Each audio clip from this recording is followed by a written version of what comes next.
ప్రేక్షకులందరికీ 79వ భారత స్వాతంత్ర్య దినోత్సవ శుభాకాంక్షలు. ఈ 79 సంవత్సరాల్లో దేశం ఎంతో పురోగతి సాధించింది. నెహ్రూ గారి అర్ధరాత్రి ప్రసంగం ట్రైస్ట్ విత్ డెస్టినీతో మొదలైన మన ప్రస్థానం చాలా ఒడిదుడుకులను తట్టుకొని ముందుకు సాగింది. అన్ని దేశాల చరిత్రలాగానే కొంత మంచి, కొంత చెడు, కొంత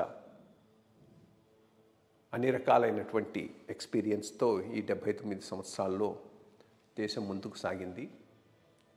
ఒక ప్రధానమైనటువంటి స్థానాన్ని ప్రపంచంలో ఈరోజు పొందుతూ ఉన్నది.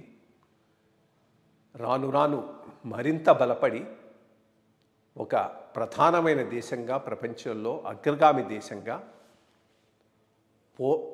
పాత్రను పోషిస్తుంది అని ఆశిస్తున్నాను. నమస్కారం. Thank you.